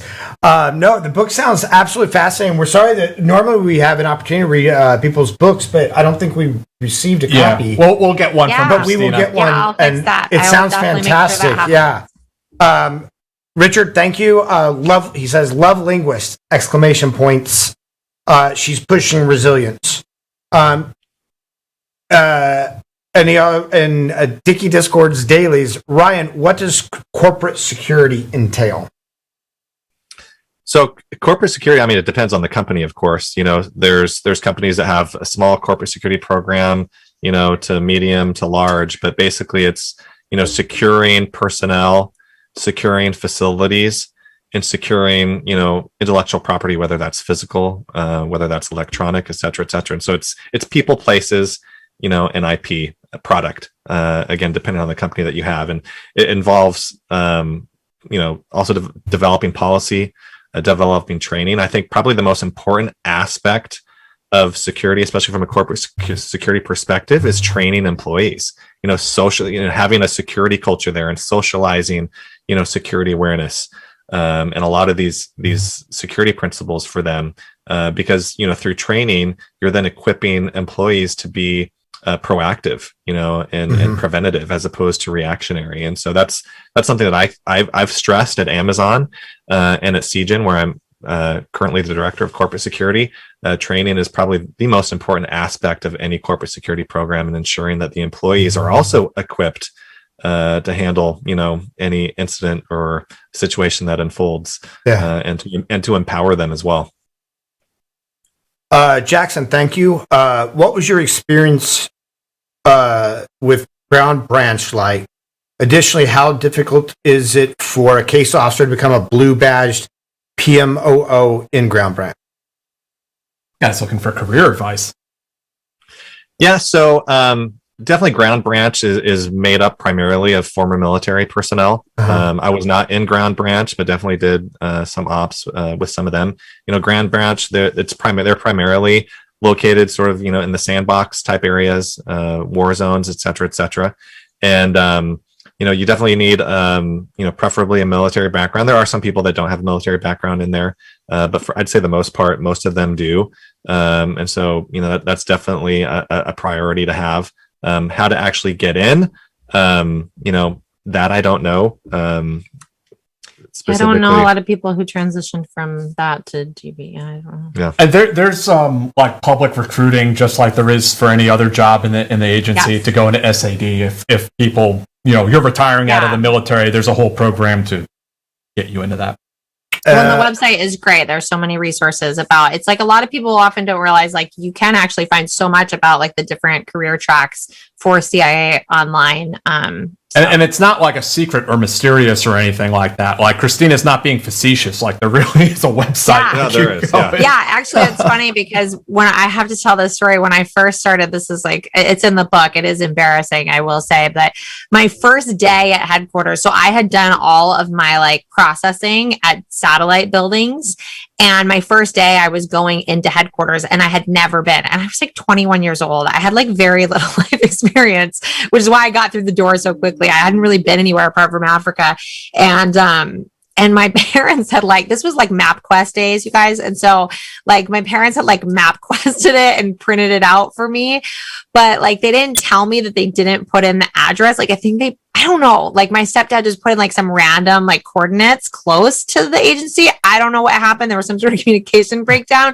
And so I had this idea that like I had made a wrong turn and I'm like in the woods. It's like winter time. So it's like still dark before sunrise. It's early in the morning. And I'm like so flustered. It's my first day of the CIA. I don't know where I am. I don't have a cell phone with like, Google Maps on it because that was, a while back. And I just remember being in the woods thinking like, it's going to be like hidden somewhere. It's like, it's back here. And like I get back on the main road and I see like the huge sign and it's like, the George, Bush Central Intelligence Agency. And I was like, oh my God. It was just like, oh man. So yeah, that was the beginning of when I learned how to think critically. So I use that as an example in the book of like, teaching our kids, what to do when technology fails and, being able to think critically and improvise so that you can kind of figure it out. And that's an example of what not to do. But yeah, sometimes we think some of these things are so secretive, but there is a lot online and there are so many resources as well. Yeah. Jackson, thank you again. To follow up, how different is the role between a Green Badger, contractors, and Blue Badger staff officer, which is considered more difficult to attain? The blue badge. Yeah, definitely blue badge. There's green badges and definitely it's highly competitive to get in. I think even more so now. There's not necessarily tricks to get in, but there's definitely things that you can do to help prepare yourself. I mean, since we've left, we've actually helped quite a few people get into the agency, that are even now already through the farm and already serving overseas, on tours. Oh, that's great. And so, one of the things that I suggest people do first off, before anything else, get the book Inside the CIA by Ronald Kessler. Because when you start going through the telephone interviews, et cetera, they're going to tell you to get this book. So if you have that book in advance and you've read it, you're already ahead of the game. The second thing I'd say is get a subscription to The Economist. You need to be well-versed in what's happening around the world. And when you get, and when you progress through a lot of these interviews, they're going to flat out ask you, tell me what's going on in Asia. Who's the president or prime minister of this country? And you need to be able to speak competently about current events and what's happening around the world. The third thing I'd say is be honest with yourself on who you are and how you view and perceive the world and what your strengths are. If talking to people at a diplomatic reception scares you, if you're not able to hold natural conversations with people, or if you really are sort of very black and white and structured in how you live and think and view the world, being an ops officer probably isn't for you. If you don't like traveling, that's not for you. If you love to write, if analysis and sort of, that subject matter expert role is something that really speaks to you, then maybe the DI or the DA is something that you should move forward to. And so there's some subtle things that you can do to sort of understand what you might be qualified for, and what might be easier for you to attain.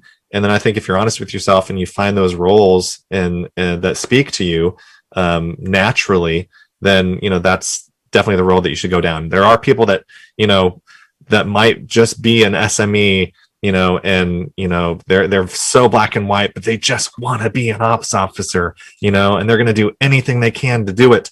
And you're going to get weeded out at the farm, right? And people get kicked out all the time, right? We call them the murder boards. Halfway through, kicked out. There's people that even get kicked out at the very end. A lot of people self-select out, right?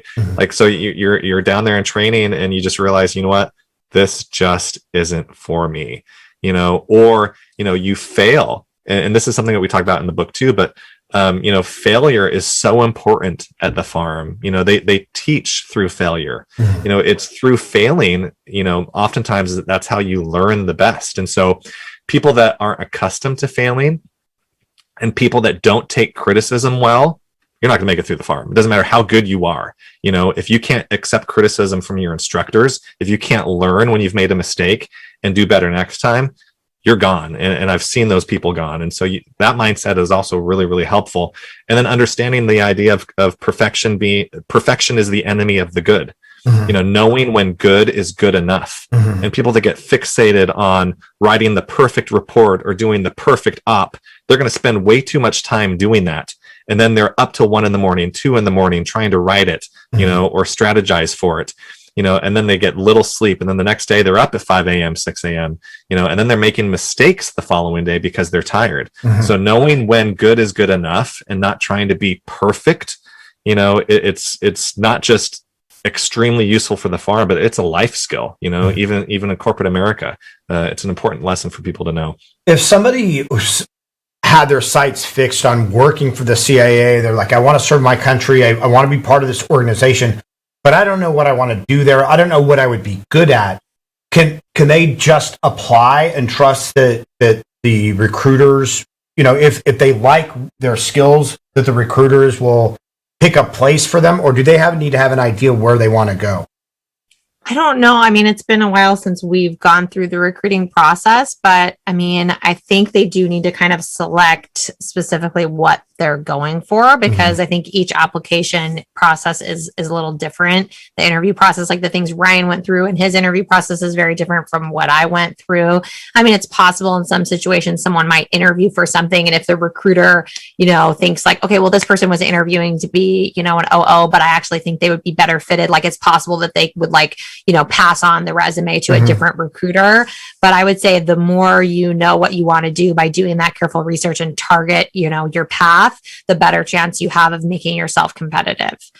And I'd also say too, at the agency, you compare it with any other company in the private sector, all those roles are there.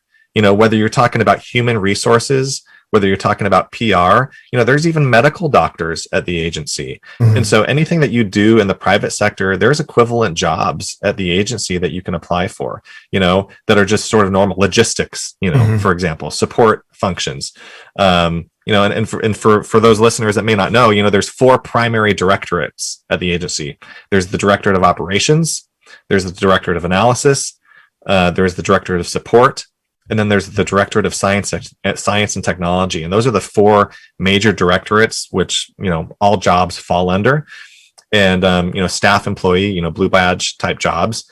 And, there's everything under the sun there.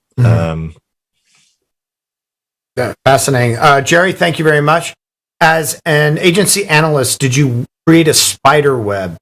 So I think like a link analysis. When you were working on something, I'm sure you know what I mean. Oh, like Kerry and with a colored yarn. Oh, is that what it? Yeah.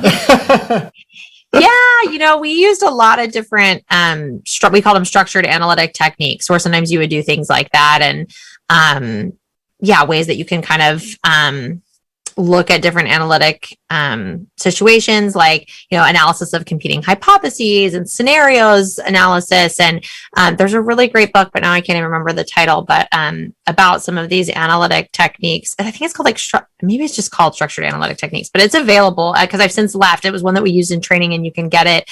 But yeah, there were so many different techniques. A lot of that kind of stuff that with the on Homeland, that would be more in CTC, counterterrorism, or people who are doing targeting. I was doing less of that. I was doing more like I said, analysis of competing hypotheses, or doing playing out scenarios, for an upcoming election that looked like there's going to be violence. And so we're playing out, or game theory type stuff. Yeah. Yeah, we did a technique called what if, and we'd look at what if this president dies, what would happen, there, what would the situation be? So yeah, I didn't do a ton of those specifically, linking people together, but I know that there are analysts that, are more in the counterterrorism track and targeting that would do stuff like that. We used an array of analytic techniques. That's actually something that we didn't ask you about, and we really haven't, I don't think, discussed it with anybody on the show before this. As an analyst, how long was your training, and what was that like when you went to work for the agency? So we go through something called the Career Analyst Program, and so it's several months long. I want to say it's 4 months long, but it's been a minute, and who knows what it is these days. But yeah, you go off to training, just case officers go down to the farm to be op certified. Analysts go through analytic training, and it's very rigorous. But what's interesting is I think the messaging is very different in terms of the way the DO approaches it. They're planning for you to fail. They're making it very high stress for you, and there is some of that too. They are making making high stress situations because you're going through these like task force, these fictitious scenarios where you're being tasked different things and you're, role playing and briefing, your instructors who are pretending to be policymakers. So they do create like this stressful environment with these time constraints. But at the same time, like they're also telling you like, you're awesome. You're here because you are the cream of the crop. You are the smartest people. So I think like early on, like in the DI with analysts, like there is sort of this messaging that like you are better than analysts at other intel agencies. You are better than your DO counterparts because you're the smart ones. Mm-hmm. And so there is kind of this kind of like uppity, like looking down on the OOs as like knuckle draggers and, we're the experts. And so it's different, because you're being told how awesome you are, but then you are getting like really critical feedback and edits. Like, so you have to be someone who can take edits and bite your tongue, because you're going to get tons of them on your papers because they're teaching you how to write. You're going through these like high stress scenarios. But I would say, unlike the DO, they're not planning for you to fail. Right. Like they really are, trying to like teach you as much possible, but it's a different kind of method. And I think that's why it was so difficult for me then transitioning like to some of that DO training, because the messaging is a lot harsher. And so you really have to have like a thick, I had a thick skin when it came to like my edits. But you had to have a thick skin in just kind of a different way. And so a lot of people can't kind of make that transition because I don't know, I like to be in an environment where I feel like I'm built up and not like set up to like fail so that you can be the class example, because that sucks. But I also learned from it. And so I know that there's a method to the madness, but I think probably like a happy medium, which is what we try to do for our kids. We try to give them room to fail so that they can experience failure, but then also give them opportunities like to build confidence through like tiny wins, like in other places. Right. But not that everybody gets a trophy and you're the cream of the crop and you can, right. It's like a middle of the spectrum, I think, between the two. John Diggin, great episode. Cheers. Thank you, John. Appreciate it. Let's see here. Jerry J, thank you very much. Did you ever have a situation, where you were working on something and guys from a different brand screw you up? Like a different intel agency? Either that, from an analytic, you can speak from ops perspective, but from an analytic perspective, there were often times where we didn't see eye to eye with other agencies. And when you were writing for the PDB, you had to coordinate the product because it was considered an intelligence community product once it goes in the PDB, but of course written primarily by whatever agency. And you would coordinate with these other agencies. And, there were times where you just didn't see eye to eye and you'd have to, like, sometimes people would do what is the word? Like, like when you disagree, it starts with I don't know, it's escaping me, but you would do like something at the bottom, or included in the piece saying like, this agency disagrees with this analysis, but you really try not to have something like that because people try to be like as collaborative as possible. A rebuke. What's that? That there's a rebuke in the analysis. Yeah. Or disclaimer. Or yeah, not disclaimer. Yeah. I don't know why I'm. And just for people watching who might not know, she's talking about the PDB, the Presidential Daily Brief. So this is the Intel product being put together by different agencies going to the president for his daily briefing. And if there's a disagreement between different agencies about what this intel means or the analysis or anything else like that. Yeah, that'll be called out. But I don't think I had any other like big, I don't know, you might have had something where something's gone wrong. Well, I think one thing to note that people may not realize is that, overseas, for example, CIA has primacy in country. Domestically in the US, it's the FBI. And so oftentimes, depending on an operation, there's some conflict there, and there is some healthy natural tension between the FBI and the CIA. I'd say the FBI is more law enforcement, but sometimes they try to play an intelligence, game, and they do have some intelligence capabilities, but dissent. That's the word. Yeah. But no, overseas, it's especially overseas. I didn't experience anything like that, just because it's structured. Even us, as CIA officers, we just can't go to another country. Let's just say I'm in a European country and I want to go to Asia on vacation. You can't unless you get approval from that station in whatever country you're visiting in Asia. that it's okay for you to be in country, because there could be operations going on. There could be, senior government officials from the US, going into that country, and having an additional CIA officer there could compromise something. And so, travel is restricted in many ways, and you've got to get approvals just to make sure things are deconflicted.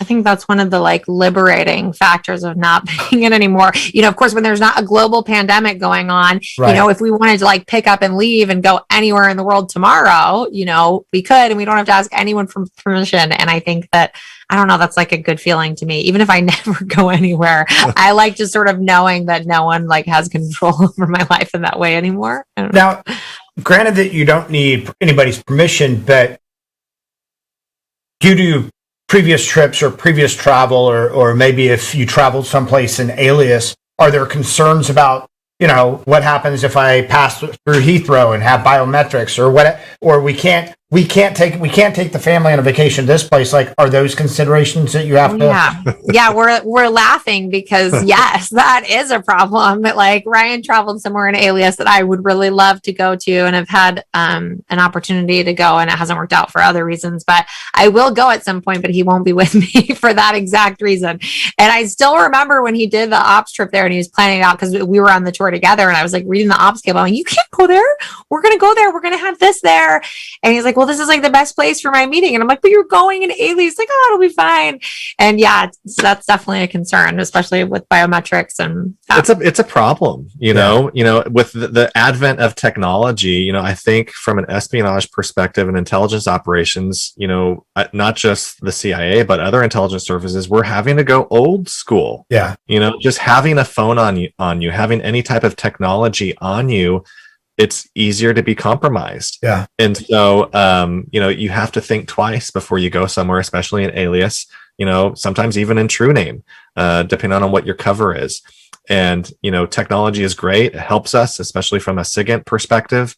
But, it causes problems, and it hampers different types of operations depending on what it is and what's going on. Sure. Stuart says, ask to explain the true test of a recruitment is surviving the first turnover. That's so true. 100%. Yep. And the funny thing is, unfortunately, I know of instances where, someone's been formally recruited, right? And then there's a turnover to the new ops officer that, just arrived in country, and the turnover happens, and then it's the first meeting, between the new ops officer and the asset. And it's clearly evident the asset doesn't really know that they've been formally recruited. This doesn't happen too often, but it does happen. Right. It's shit. Right. I got to clean this shit up. Right. And get this thing back on track. That did happen to me once. You were the one who received the new case. I received the new case, and it was clear that this dude had no idea, how far in he was. That's hilarious. I had to pick up the pieces a little bit there. It was a little frustrating. And just on a side note, this asset. So in training, there's something called the 4-minute window that you have to show up to an operational meeting. If it's at 5:00, you need to be there between 4:58 and 5:02. And that's what we're trained to. In the real world, that rarely happens. But this asset would never show up on time. No joke, an hour late. Once he was 2 hours late. And some of the excuses that this asset had were just, it was mind-blowing. Some of the things that he pulled out of a hat to explain, why he was so late to some of these meetings. But yeah, that does happen, unfortunately. And so that's why it's true. The true test is whether they're successfully turned over and the intelligence is continually produced. Right.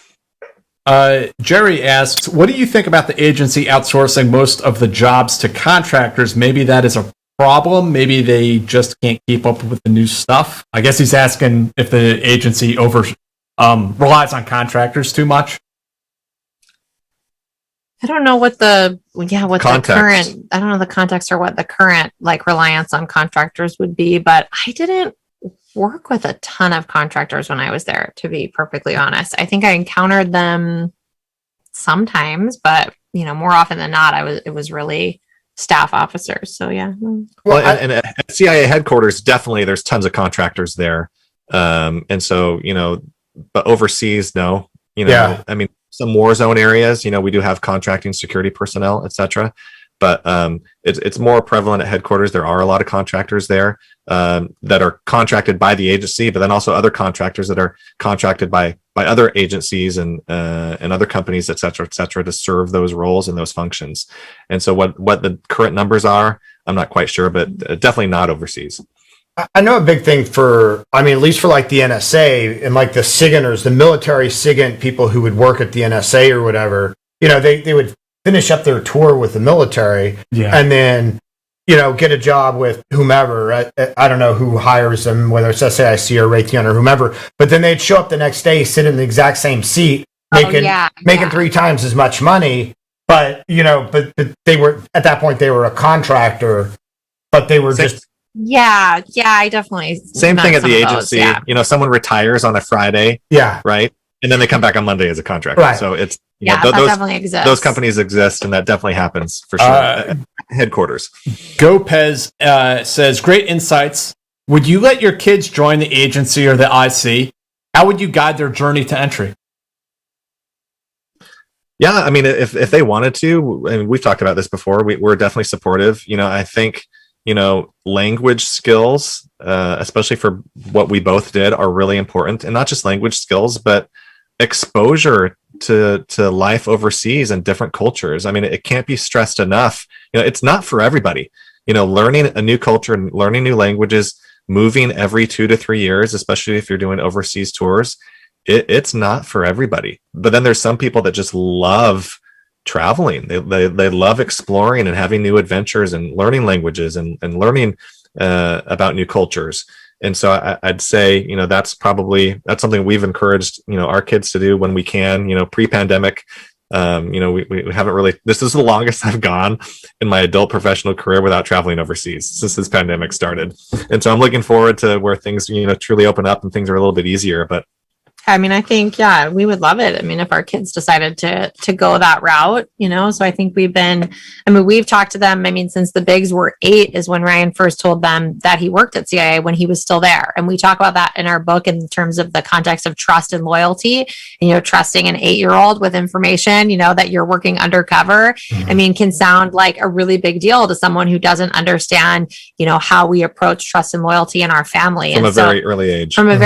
And so by the time they're 8, they are ready for that information. So it's something that, we've talked with them openly about. And I think they have a really good understanding of the different roles at the agency. And I don't know if any of them will go that route. I mean, our 4-year-old son, who's almost 5, he was saying for a while that he wanted to be a spy. Because we told them, obviously, we weren't there anymore. So they've known since they could talk, that mommy and daddy used to be spies. But now he says he wants to be a writer like mommy, which I think, obviously means he's going to be an analyst. Right, so I feel really good about that. All right. Last question here. Tim asks, if someone had a choice between the intelligence community and law enforcement agencies, what would you say that would make them select the CIA versus the others, assuming they had offers on the table at the same time? That's a really good question. And in fact, that's not the first time I've been asked this question. Of course, we're biased. So, I mean, what we would say to do. I think it depends on what it is you're wanting to do and recognizing that they're very different missions and, what appeals to you most, whether it's collecting foreign intelligence or kind of that law enforcement working, towards different types of targets, crime. And I think it goes back also to this personality, be truthful with yourself. What's your personality assessment? Because what is law enforcement? It's very black and white. Law enforcement is very black and white. It's rule following. There are laws, and people break those laws. But I think and then you conduct an investigation, you gather evidence which then leads to prosecution. It's very, very black and white. Well, and I think that can be good for someone who wants clear definitions of good guy, bad guy. Mm-hmm. This is good. We're doing this. Whereas at the agency, you do, I mean, even as an analyst, you have to have an element of living in the gray, because you have to understand that there is a greater good for what you're doing. And like, it's the whole, like, do the ends justify the means? And, because no matter how genuine you are in creating these relationships with assets, your ultimate goal is espionage, and you're getting information from them. So there's no way around it that there is manipulation involved. And so, whether you're directly doing that as an ops officer, or you're analyzing information that was gleaned and collected in that context as an analyst, you have to be okay with that. And I do remember as an analyst, there were times where I really kind of struggled, just with kind of like the larger meaning of like what it was we were doing. And like, there were times where I did certain assignments where I was exposed to more of like the counterterrorism stuff. And that was hard for me. And so I think what Ryan's saying, like understanding yourself and what you're able to do and what you're comfortable with and how your personality is driven. And if you can live in that world of the gray and be comfortable with that, and the answer of it depends, and understand like the whole mission behind, intelligence organizations, then you would know if you could go that route. Law enforcement is very different, and the types of personalities, you're going to meet a lot of people there that have that black and white personality. So if that's you, then that might be a better fit. I'm sorry, go ahead, Ryan. I was going to say, but if you live in that world of gray, if there's not necessarily right and wrong, right? Right. And if you can deal with ambiguity very well, and if you enjoy, potentially traveling overseas, and you have those language skills and desire to learn new cultures, I would say lean more towards the intelligence community. Well, and there's so many opportunities, I think, within the intelligence community as well. I mean, it's not always easy to move around, right? There can be roadblocks, going from one directorate to the other, depending on what's going on in that time frame. But I mean, people aren't necessarily wed to whatever directorate they start in. I definitely have several friends, one who switched from DO to DI, and a couple that went the other way, which is, less frequent. But I even have a friend that switched from the DI to the DS.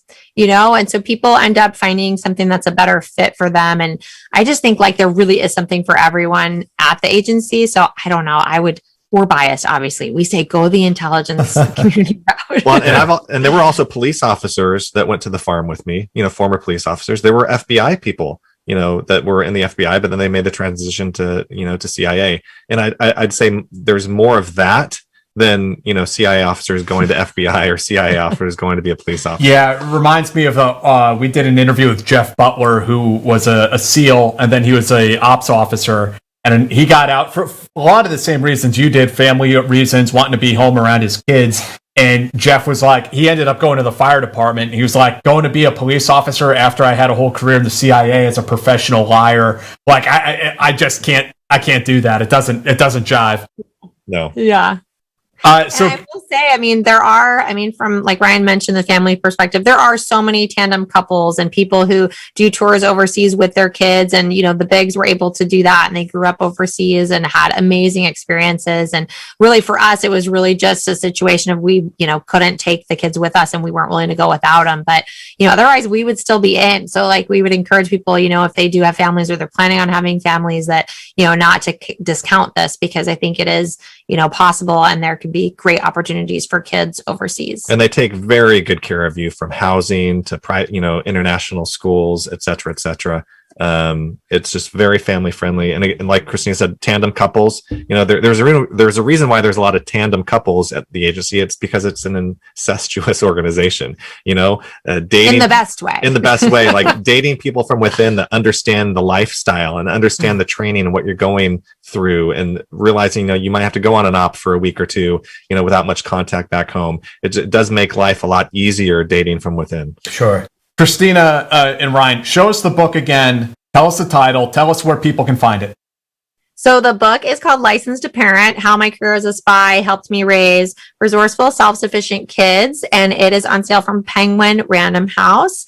And you can read more about it at our website. It's ChristinaHillsberg.com, and on Twitter at Christina Hillsby, and Instagram at Christina Hillsberg. And that's where I post all the updates to our interviews, and Ryan doesn't do the social media thing. So all of his stuff will be posted on there as well. And there's also, a book club kit for those who read the book that you can download from Penguin Random House. There's a link to that on my website. We love popping into book clubs as well, virtually to do Q&A for folks. And so you can learn more about us, reach out to it. It's available wherever books are sold. Okay, so it's out now. People can find it wherever they go shopping for books. Is there an audiobook? People always want to know. There is, and we narrated it ourselves, which was so fun. Oh, that's fantastic. Is it available in Swahili? Not yet. Oh Okay. gosh, not yet. It I should hope be. so, right? No, I mean, I always get these kind of like crazy questions. People ask me, is there an audiobook?